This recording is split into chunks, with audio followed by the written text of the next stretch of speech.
Okay, so in commercial real estate, due diligence is critically important. And if you remember back at the beginning when I was talking about this, we said that there's a lot of consumer protections for residential. Those do not exist in commercial. It is a case of buyer beware. Now, an owner of a commercial property or a commercial broker can't lie to you, but they don't have to disclose things they do in residential. So it is our job to really do the due diligence to find out, in fact, what they don't want to tell you.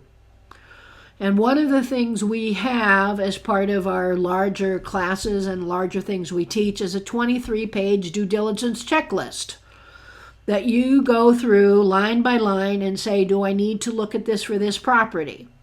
There's always some that don't apply, but it's a way of making sure that you stay focused on what you do need to know. And this I've added to for 20 years. When something happened that I didn't expect, or something happened that was, I didn't know anything about that, you add it to your due diligence checklist. That checklist includes things you check on with a market, with the property financials, that's going on in the community itself in terms of jobs, what the competition is, what they're charging, legal, and then what you do on site when you go to actually visit the property. Okay, so what are some of the general areas of due diligence that you need to think about? Now, when you're buying a single family house, you're not going to go through all of this, but you do need to ask some of the basic questions. What is the basic information about the property and its infrastructure? What is the overall market and employment and the demographics in that zip code or that area? What's the topography? Is it in a flood zone? What's the crime like? I'm going to tell you, this one has bit me once really bad. In South Carolina, we bought a property, and we always look at crime. And typically in our due diligence, we go talk to the police and the fire, and we go downtown and we look at all sorts of things. Well, so we went to the police and we asked them about the property in the area.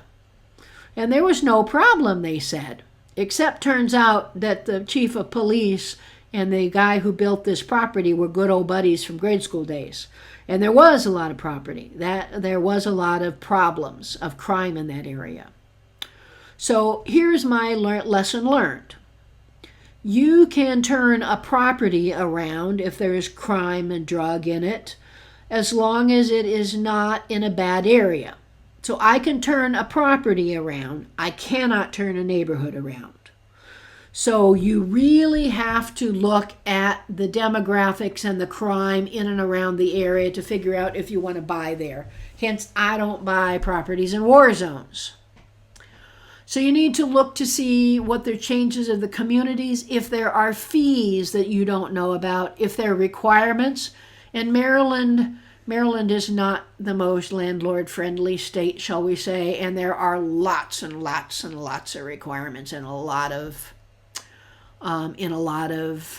towns and cities. And so Maryland is not my favorite state to invest in.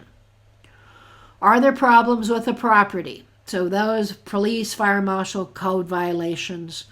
What is your current leasing like? And what are the current insurances and taxes? So here is something to pay attention to, taxes. The taxes that the brokers and other people quote you or what they're paying is based on what they paid for the property.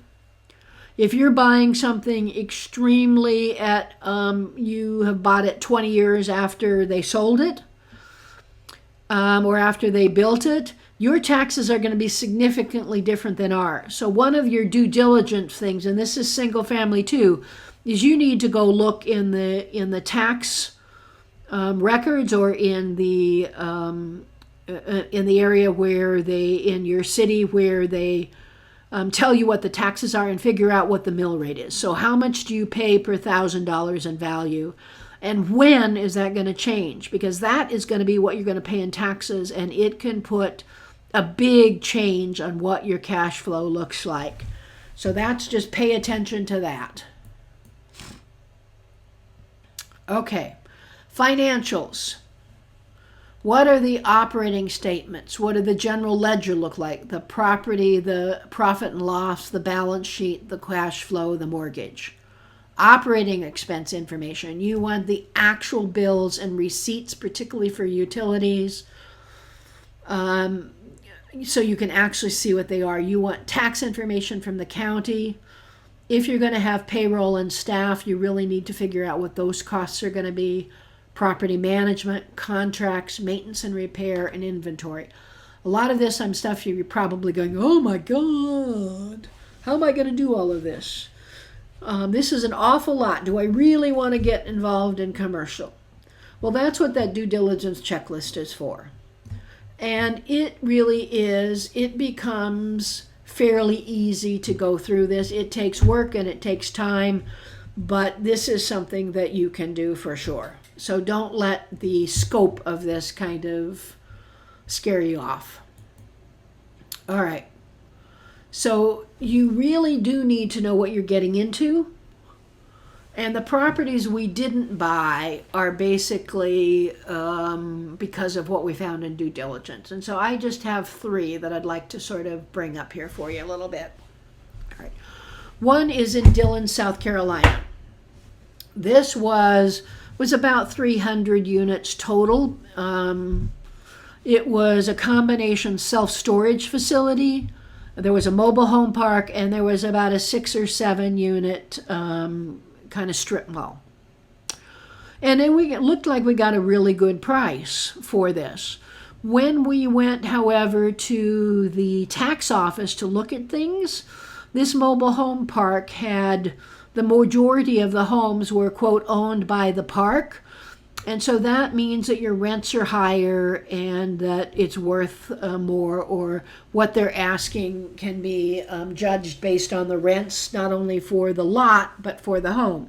Well, it turns out the owner hadn't bothered to pay the taxes on the home, so to get updated kind of decals yearly.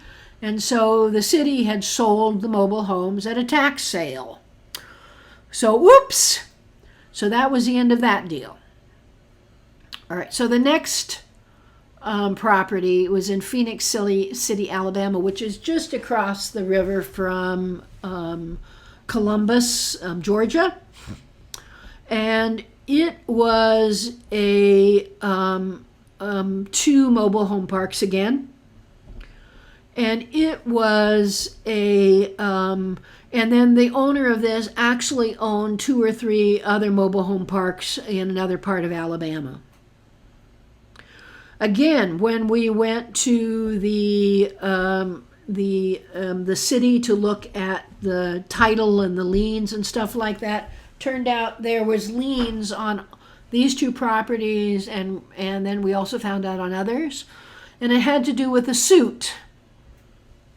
Turns out these owners had not done any kind of preventive maintenance, or at least if they had no records of preventive maintenance.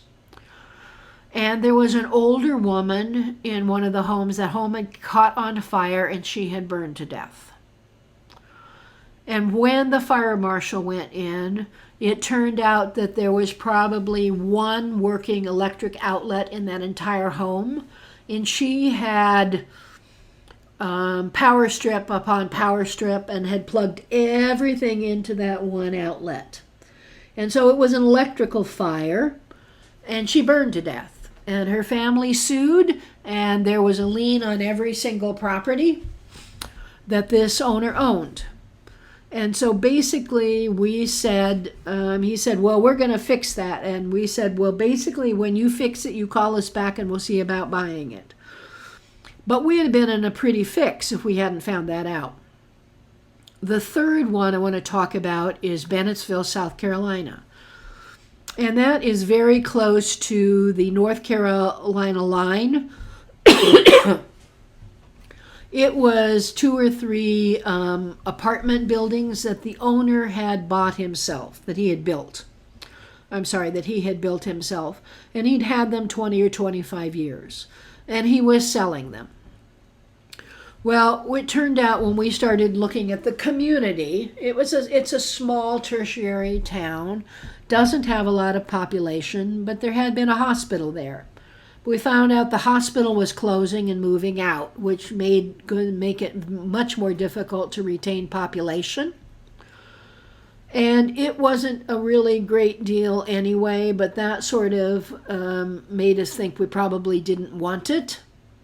But what we did find out in doing this due diligence is that their taxes on these properties were astronomical. It was absolutely unbelievable how much their taxes were.